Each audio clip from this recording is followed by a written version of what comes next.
fifth graders. Today is going to be the first reading of Al Capone Does My Shirts, a novel by Jennifer Choldenko. Part 1, Chapter 1, Devil's Island.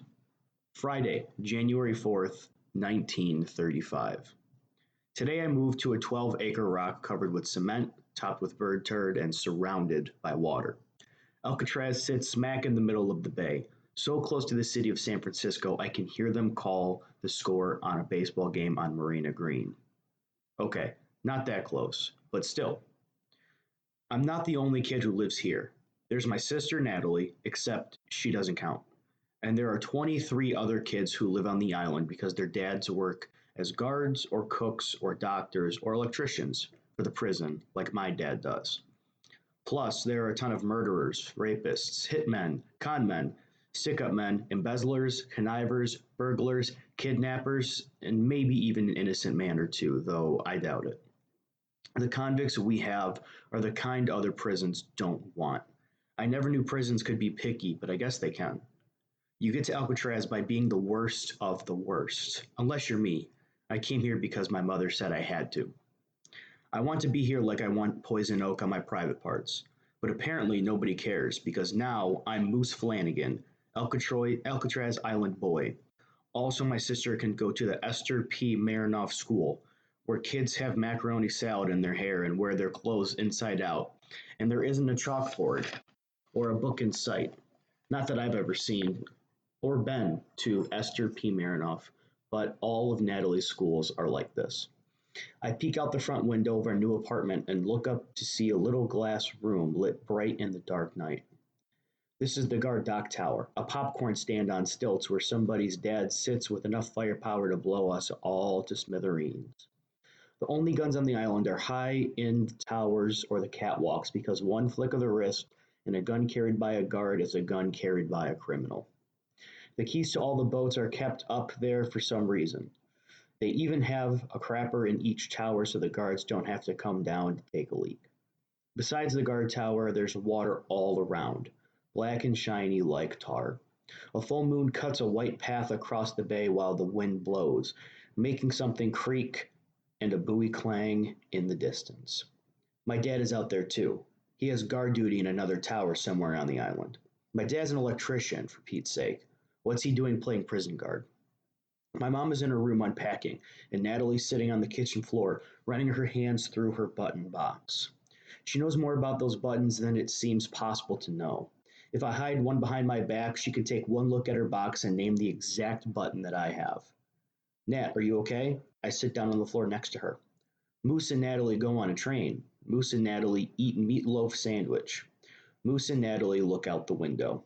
Yeah, we did all that. And now we're here with some swell fellows like Al Capone and Machine Gun Kelly. Natalie Flanagan's whole family. Well, I wouldn't exactly say they're family, more like next door neighbors, I guess. Moose and Natalie go to school, she says.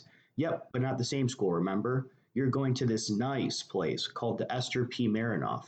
I try to sound sincere.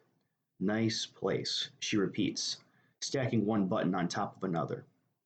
I've never been good at fooling Natalie. She knows me too well. When I was 5, I was kind of a runt. Smallest kid of all my cousins, shortest kid in my kindergarten class, and on my block too. Back then, people called me by my real name, Matthew. Natalie was the first person to call me Moose. I swear I started growing the name at that very day. Now I'm 5'11" and a half inches, as tall as my mom, and I've got a good 2 inches taller than my dad. My father tells people I've grown so much he's going to put my supper into pickle jars and sell it under the name Incredible Growth Formula. I think about going into my room, but it smells like the inside of an old lunch bag in there. My bed's a squeaky old army cot. When I sit down, it sounds like dozens of mice are dying an ugly death. There's no phonograph in this apartment, no washing machine, no phone. There's a radio cabinet, but someone yanked the workings out. Who gutted the radio anyway? They don't let the criminals in here, do they? So I'm a little jumpy, but anyone would be. Even the silence here is strange. It's quiet like something you can't hear is happening. I think about telling my best friend Pete about this place. It's the Devil's Island, dun dun dun. Pete would say in a deep, spooky voice, like they do on the radio. Devil's Island. Dun, dun, I whispered just like Pete. But without him, it doesn't seem funny. Not funny at all. Okay, that's it. I'm sleeping with my clothes on. Who wants to face a convicted felon in our pajamas? Chapter 2, Errand Boy. Saturday, January 5th, 1935. When I wake up, I feel kind of foolish, having slept with my shoes on and my baseball bat under the covers with me. My mom's banging around in the tiny hall outside my room. I stick the bat under my bed. Where's Dad? I ask. Right here, my dad answers from the living room.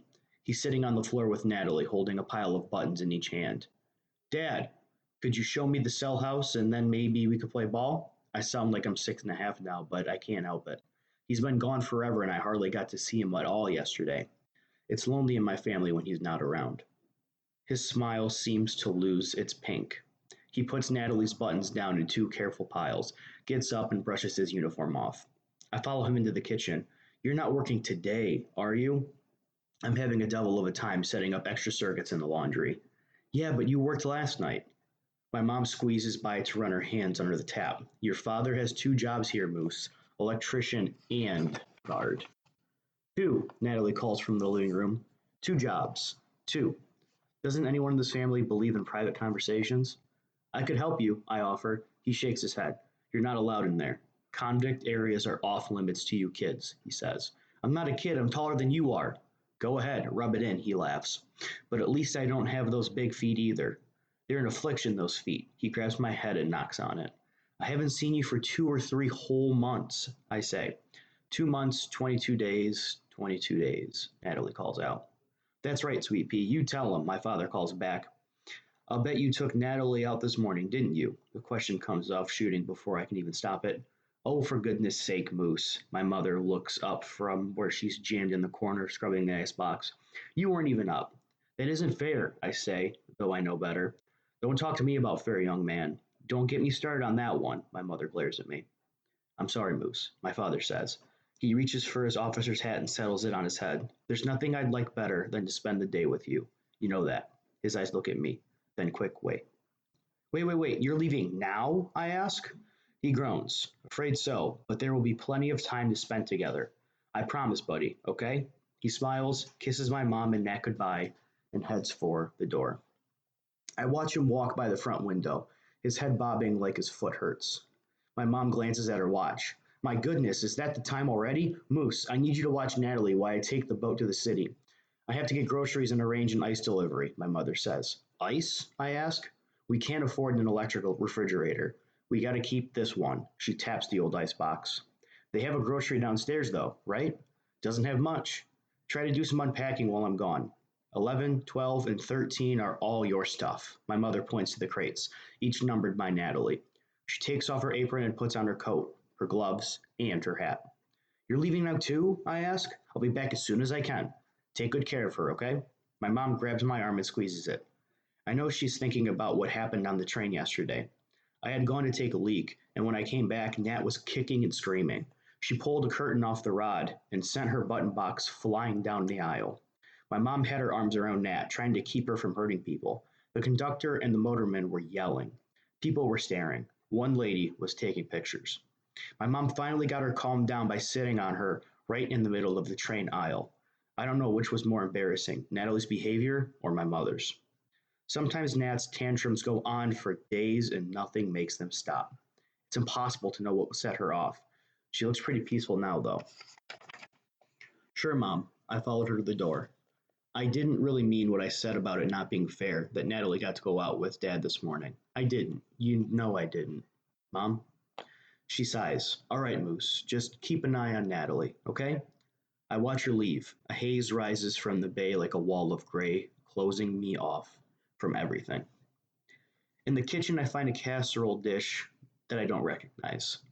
Thought you might enjoy some manicotti. Looking forward to meeting you. V. Trixel, the card says. The manicotti tastes like big fat spaghetti with pizza inside. I'm going for forts, or maybe it's Fitz, when I hear the knock. Don't answer it, I yelled Natalie as I wade through the boxes to the front door. The last thing I want is to meet new kids when Natalie's around. New people don't understand about her. They just don't. Open up, a girl cries. It's a little kid, a short person. Anyway, that's all I can make out through the window. No, I call back, but too late. Natalie's already there. She has both hands on the doorknob and all her weight rocked back on her heels trying to get the door open. Don't open it. I shove my weight against the door.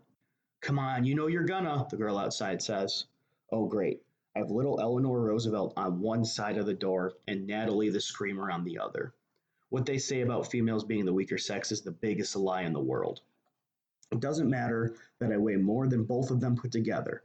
I know when I'm beat. I let Natalie open the door. The girl outside has black curly hair that's flat on one side as if she slept on it.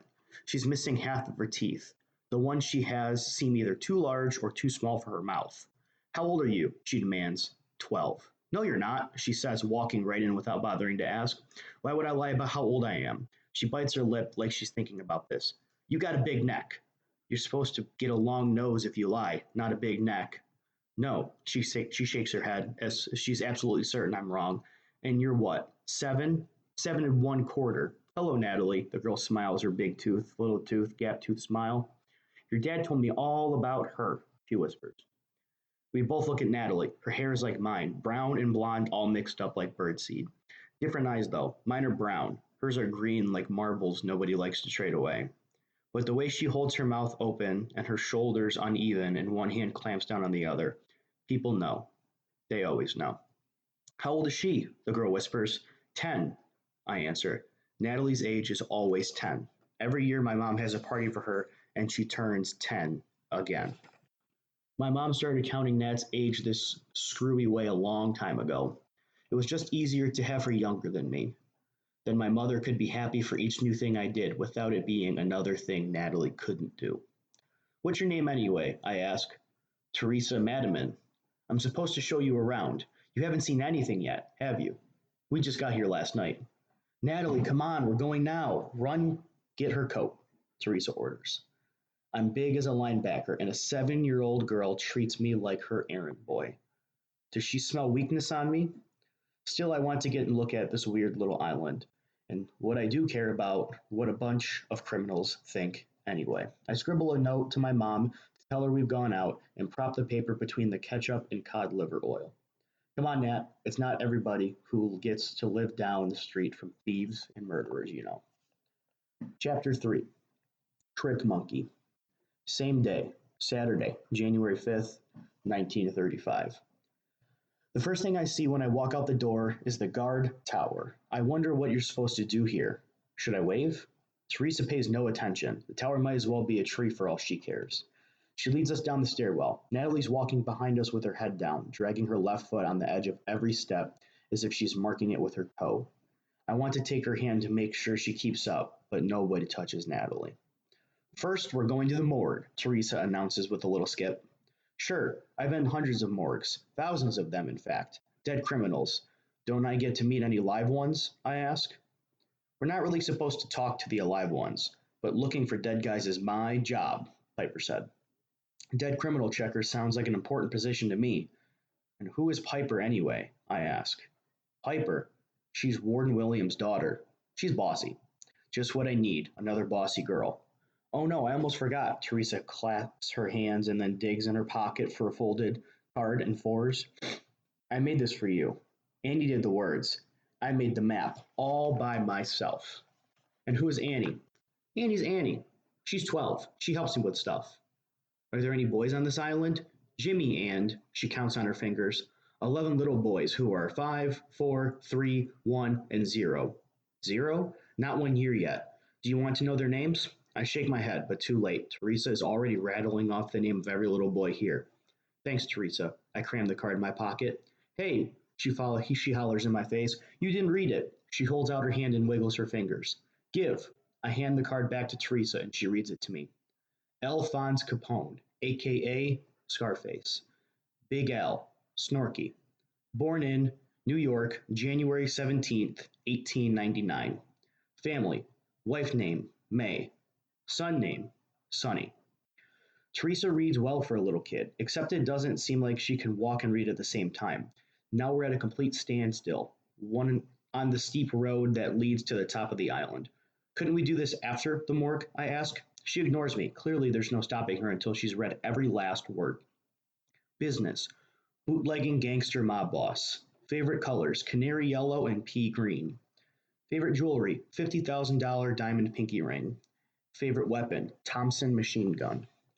Favorite crime: dinner party of death. Invites lieutenants in his organization known to have double crossed him to a party. After dessert, Al's men lock the doors and Capone beats the traitors to death with a baseball bat. Baseball bat. Favorite word for murder: rub out, often in front of many witnesses who then develop gangster amnesia. Sent to jail for tax evasion. Other stuff: rigged elections. Opened first soup kitchen in Chicago. Likes silk underwear. What is this guy, nuts? Current home: Alcatraz Island. And that's not all we have here either, Teresa says when I look up. There's Machine Gun Kelly, who happens to be a world famous kidnapper, and Roy Gardner, who has escaped 110 times, but not from Alcatraz. Not yet, anyways. Oh, we have everyone who is bad, except Bonnie and Clyde on account of them being dead, she says. A truck horn beeps, and we move off the road.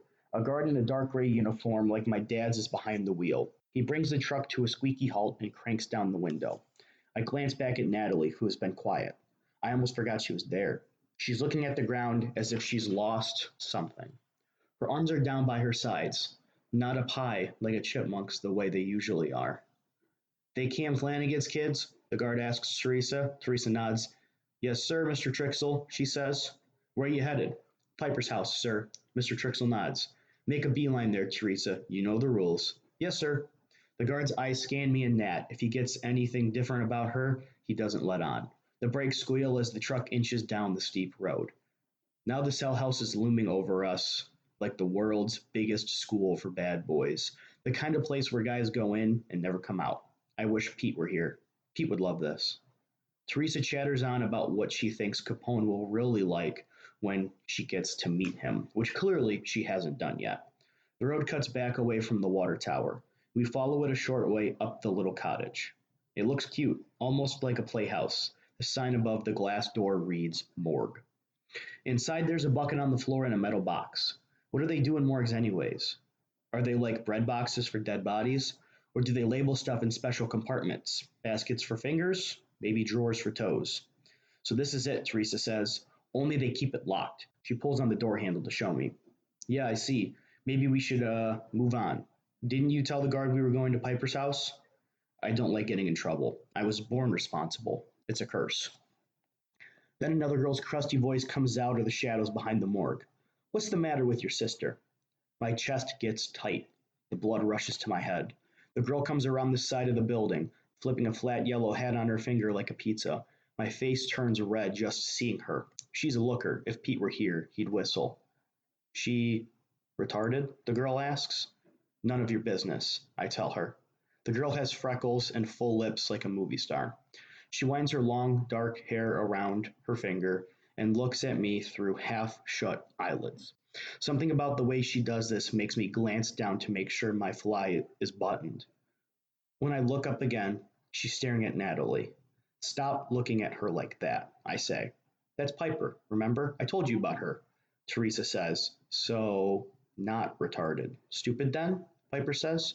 Look, could we drop this already? I'm just asking a simple question, Piper says. Not in front of Natalie, I whisper. She shrugs and walks behind the morgue. Teresa and I follow. Nat stays put. How would you like it if I asked if you were stupid?